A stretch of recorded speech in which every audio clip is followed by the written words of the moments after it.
them here on NewsX World. However, next we move on over to Europe, where a Russian drone strike hit central Kharkiv in broad daylight today, damaging an educational institution and injuring at least 4 people. One university employee was among the wounded, and video from the scene shows a massive explosion in the city's Zaporizhzhia district. Meanwhile, 2 people were killed and 14 others injured in overnight Russian attacks on Zaporizhzhia and the surrounding Polotivsky district, according to regional officials. Ukraine reported intercepting 89 of 113 Russian drones overnight, while Russia claimed it shot down 87 Ukrainian drones across several regions. Ukraine also said it struck a Russian oil refinery in Saratov, while Russia targeted a Ukrainian gas facility in Sumy. President Zelensky says Russia has launched over 3,500 drones and nearly 190 missiles this month alone, calling for joint air defense efforts to counter continued aerial assaults. These claims have not been independently verified. Both sides continue to carry out strikes across the front line and into each other's territory, with no signs yet of a ceasefire or de-escalation.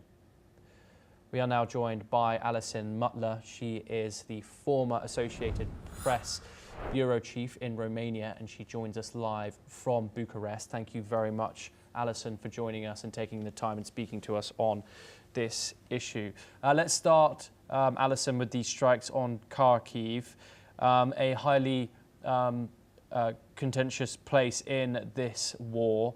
Russia's daylight drone strike on Kharkiv, it targeted an educational institution. What does this say about the evolving nature of Moscow's campaign and, of course, its willingness to target civilian areas?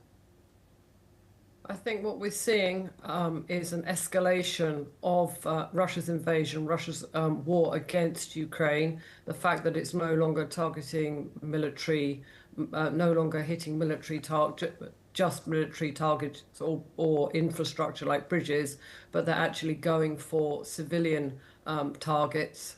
That shows that the level of Russia's aggression is increasing. That is also putting pressure on the West, on NATO. How do we respond? How do we act, particularly with the American president, Donald Trump, dithering somewhat on sanctions? He says he'll play sanctions, and then he sort of he steps back a bit. So I think Russia is showing that it's very serious about attacking Ukraine. It's very serious about continuing the war, and it will escalate the war.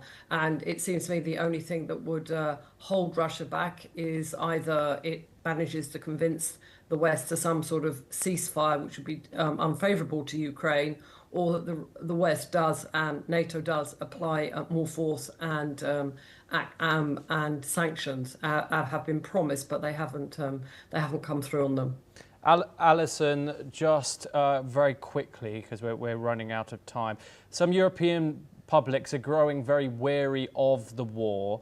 Romania, of course, had a brief incursion on Sunday of a Russian drone.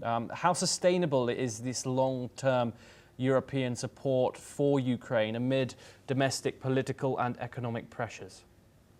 Well, we have to look at Europe in 2 ways. We have Western Europe, Portugal, Spain, France. The war is very far from their borders, so I don't think it's a daily reality. In Eastern Europe, it is a daily reality. Romanians, I have to say, have been somewhat complacent about Russian incursions into their airspace. And in fact, yesterday, the Defense Ministry sent out a statement saying there had been 11 incursions by Russian drones into Romanian airspace since the Ukraine war. I think the Romanians have been either unaware, not caring, or not thinking it was particularly important. But I think since Poland, there were the violation by 19 drones, I think, on Polish territory, their tensions and fears have escalated. So I think in Romania, for example, and probably Poland and other border countries, the Baltic states for sure, there is definitely not fatigue. In fact, I think people are waking up to the threat that this war potentially could spill over the borders from Ukraine into Europe, into NATO and EU members. But I can imagine there is definitely war fatigue in countries which are far removed, geographically speaking, as I mentioned at the beginning, from the war. Yes, Alison, do stay with us for some later discussions. We move over to the United States for our next